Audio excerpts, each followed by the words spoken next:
Jammu Kashmir lieutenant governor Manoj Sinha ने पहाड़ी reservation bill से मुतालिक न्यूज 18 JKLS से खसूसी गुफ्तगू की। मरकजी सरकार ने लोकसभा में पहाड़ी रिजर्वेशन बिल को पेश किया और मंजूर किया। न्यूज 18 JKLH के सीनियर एडिटर तेजेंद्र सिंह सोढ़ी ने मनोज सिन्हा से इस हवाले से तफसीली बातचीत की। जम्मू कश्मीर में रह रहे लाखों पहाड़ी लोगों की कई दशकों से ये डिमांड थी कि उन्हें रिजर्वेशन मिले। भारत सरकार ने लोकसभा में इस बिल को पेश किया और पास कर दिया।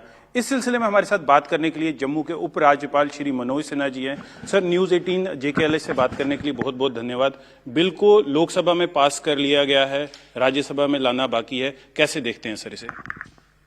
आपको ध्यान होगा, जब भारत के गृह मंत्री श्री अमित शाह जी गत वर्ष यहाँ आए थे, रजौरी और बारामूला में उन्होंने सभा की थी, तो सार्वजनिक सभा में उन्होंने ये बात कही थी कि पहाड़ी समुदाय और अन्य ऐसे वर्ग जिनको कि शर्मा समिति ने शेड्यूल ट्राइब का दर्जा देने के लिए रिकमेंडेशन दी है, उनके आरक्षण को हम लागू करेंगे। मुझे लगता है कि उसी प्रक्रिया के अंतर्गत अभी लोकसभा ने पहाड़ी और बाकी समुदायों को आरक्षण दिया है। लेकिन मैं भारत सरकार का आभारी हूं कि इस बात का ध्यान रखा है, जो जैसा उन्होंने सभा में कहा था कि पहले से आरक्षण जिन समुदायों को था, गुजर, बकरवाल, गद्दी, सिप्पी, सीना आदि आदि, तो सभा में ही उन्होंने कहा था कि उनके आरक्षण में कोई कटौती नहीं होगी। माने जो आरक्षण उनको नौकरियों में और शिक्षा में था, उसमें एक भी सीट कम नहीं हो रही है। उसको बरकरार रखते हुए जो लंबे समय से पहाड़ी समुदाय की मांग रही है, उनको भी नौकरी में, पढ़ाई में और राजनीतिक आरक्षण दिया है। मैं समझता हूं कि यही सबका साथ सबका विकास की बात जो माननीय प्रधानमंत्री जी करते हैं, उसको सही मायने में जमीन पर उतारने की कोशिश हो रही है।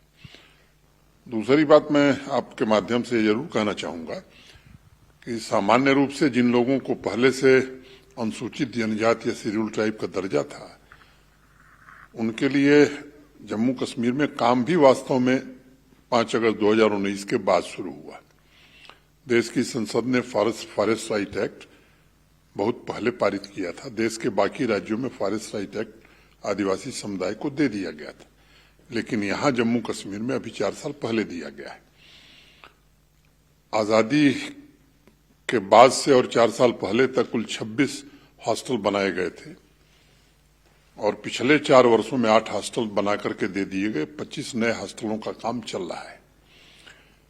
जो सीजनल टीचर्स थे उस समुदाय के 4,000 रुपए वेतन पाते थे, उनका वेतन बढ़ा करके 10,000 रुपए कर दिया गया। माइग्रेशन में उस समुदाय को इतनी कठिनाई होती थी, 2-2 महीने लग जाते थे, तो उनके लिए भी सरकारी साधन का इंतजाम किया गया और उनके पशुओं के लिए भी सरकारी साधन का इंतजाम किया गया।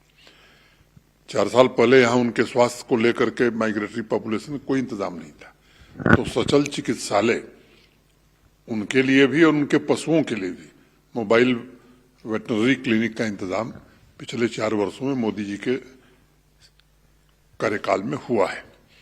छात्रवृत्ति स्कॉलरशिप की अगर मैं बात करूं तो नंबर्स और अमाउंट 2.5 गुना से ज्यादा वृद्धि स्कॉलरशिप में हो गई। आदिवासी यूथ को, खासतौर से गुजर, बकरवाल, इन समुदायों के नौजवानों को रोजगार से जोड़ने के लिए स्किल डेवलपमेंट की ट्रेनिंग, वो डेयरी चलावें, मिनी फार्म चलावें या मिशन यूथ के अंतर्गत ऐसे अनेक नौजवानों को चिन्हित करके उन्हें सेल्फ एम्प्लॉयमेंट देने का काम हुआ है। जो विद्यार्थी हैं उनके लिए कोचिंग, चाहे वो नीट की हो या JEE की हो या KS की हो या पब्लिक सर्विस कमीशन की हो, ट्रेनिंग की अलग व्यवस्था की गई है। अब तो जुडिशियरी के लिए भी ट्रेनिंग का इंतजाम किया गया है। तो मैं समझता हूं कि इस समुदाय के लिए प्रधानमंत्री जी के नेतृत्व में हमारे प्रशासन ने बहुत ही सराहनीय काम किया है। ऐसे गांव जिनकी आबादी जिनमें 500 से ज्यादा आदिवासी रहते हैं, गुजर बकरवाल रहते हैं, या आबादी का 50% शेड्यूल ट्राइब है, तो ऐसे गांवों को आदि आदर्श योजना के अंतर्गत, प्रधानमंत्री आदि आदर्श ग्राम योजना के अंतर्गत 1 करोड़ रुपए विकास के लिए दिए गए। तो मैं मानता हूं कि उनके आरक्षण में कोई कमी नहीं की गई है। उनके विकास को द्रुत गति से आगे बढ़ाने का काम हुआ है।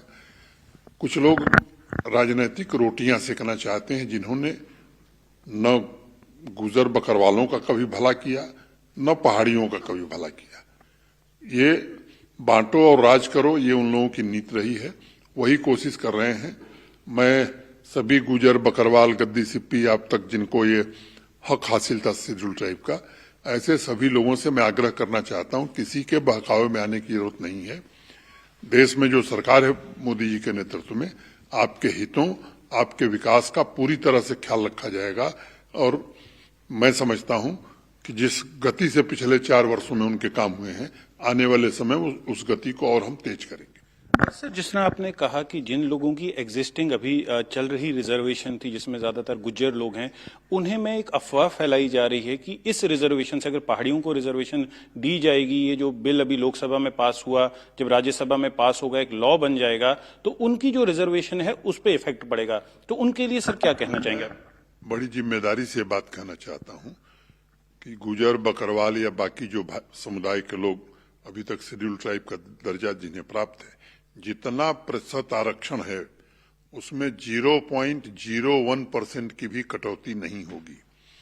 पहाड़ी और बाकी समुदायों को जो नया आरक्षण दिया जा रहा है वो एक अलग सब ग्रुप है और ये एक अलग सब ग्रुप होगा, और दोनों में प्रतिद्वंदिता भी नहीं होगी। जैसे नौकरी में अगर 200 सीट है गुजर बकरवाल के लिए या बाकी जो पहले से आरक्षित लोग हैं, तो उन्हीं के बीच कंपटीशन होगा और 200 में से एक भी सीट कम नहीं हुई, 199 नहीं होना है। जो इनको दिया गया है वो अलग से दिया गया। तो सर, पिछले कई दशकों से पहाड़ी समुदाय की डिमांड थी कि उन्हें रिजर्वेशन मिले। कई पॉलिटिकल पार्टी जिन्होंने यहाँ पर पिछले 70 साल राज किया, इन लोगों को एक्सप्लॉइट करते रहे। अब इन लोगों को जो डिमांड इतनी काफी देर से पेंडिंग है, उसे केंद्र सरकार और आप उसको फुलफिल कर रहे हैं, लेकिन कुछ पॉलिटिकल पार्टीज हैं उनको भड़काने का काम कर रहे हैं। सर, उन पॉलिटिकल पार्टीज को क्या कहेंगे सर?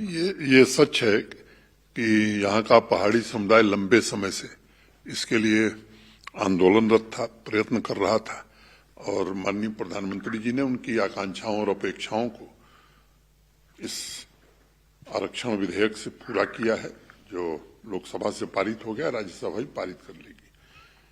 जिन लोगों ने केवल आश्वासन की रोटियां लोगों को खिलाई हैं, मैं समझता हूं कि उनके चेहरों को जम्मू कश्मीर के गुजर बकरवाल हों या पहाड़ी हों, सब जानते हैं। और मैं उनसे निवेदन करूंगा कि ये कभी आपके हितैषी नहीं रहे हैं।